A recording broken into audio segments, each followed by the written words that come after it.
정치권을 뒤흔든 이재명 대통령의 인사 발표 브리핑이 화제입니다. 이번에 발표된 인적 구성은 그야말로 파격을 넘어 충격적이라는 반응까지 나오고 있는데요. 보수와 진보, 그리고 과거의 정적까지 한자리에 모은 이 명단이 공개되자마자 온 국민의 시선이 집중되고 있습니다. 소식을 접한 국민들은 놀라움을 금치 못하고 있습니다. 과거가 어떠했든 정파가 어디든 상관없다. 오직 능력만 있다면 누구든 기용해 일하게 하겠다는 이재명 대통령의 결단에 진정한 대인배의 면모라며 칭송이 이어지고 있습니다. 실용주의를 최우선으로 내건 그의 행보에 민심은 뜨겁게 반응하고 있습니다.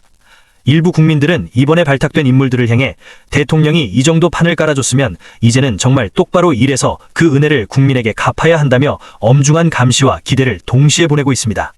좌우를 가리지 않는 통합의 정치가 과연 어떤 결과를 가져올지 지켜보겠다는 의지입니다. 과연 이재명 대통령이 선택한 충격적 인사의 주인공들은 누구일까요? 세상을 놀라게 한 임명 현장을 지금 직접 확인해 보시죠. 이재명 대통령은 오늘 정무직 장관급 4명과 헌법상 독립기구 2명, 대통령 소속 정무위원회 5명을 지명 또는 임명했습니다. 먼저 해양수산부 장관의 황종우 해사협력센터 국제협력위원장이 지명됐습니다. 해수부에서 기획조정실장 등 핵심 보직을 두루 거친 정통 관료입니다. 부산 출신으로 북극 항로 시대를 주도하고 해양 수도 완성을 차질 없이 추진해 나갈 적임자입니다. 기획예산처 장관에는 박홍근 국회의원이 지명됐습니다. 4선 국회의원으로 국회 예결위원장, 운영위원장 등을 두루 거친 국가예산 정책 전문가입니다. 국정기획위원회 기획분과위원장을 맡아 국민주권정부의 청사진을 그려온 정부 예산을 이끌 적임자입니다. 국가권익위원회 위원장에 정일현 변호사가 임명됐습니다. 수원지법 안산지원장, 서울중앙지법 부장판사를 두루 거친 정통 법조인입니다. 권익위를 조속히 정상화하고 국민 고충을 해소하며 부정부패 없는 사회를 구현해 나갈 적임자입니다. 진실 화해를 위한 과거사 정리위원회 위원장에 송상교 전 진화위 사무처장이 임명됐습니다. 대한변협 인권위원, 검찰 과거사위원 등을 두루 거친 법조인입니다. 국가폭력과 인권침해를 규명해온 새로 출범하는 제3기 진화위를 정상화시킬 적임자입니다. 한편 중앙선거관리위원회 위원 후보자로 윤광일 숙명여대 교수가 임명됐습니다. 여기서 임명이 아니고 여기서는 지명이 돼야 될 것 같습니다. 그렇죠? 윤광일 숙명여대 교수가 지명됐습니다. 선거제도 개혁 방안을 연구해온 전문가로 공정한 선거관리와 선거제도 개혁을 이끌 적임자입니다.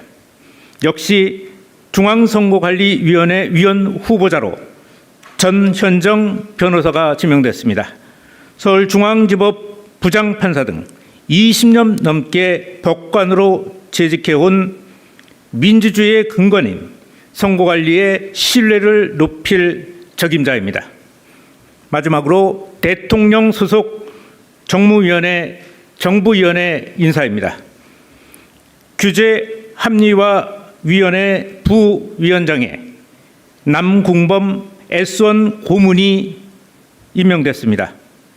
89년 삼성전자에 들어가 30년 이상 근무한 뒤 보안 전문 업체 대표이사를 역임한 경영 재무 전문가입니다.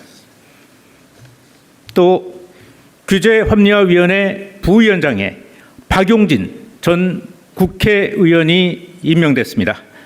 민주당 정책위 부의장, 원내 부대표를 역임했으며 평소 불합리한 규제를 발굴하고 규제 개선을 추진해온 적임자입니다.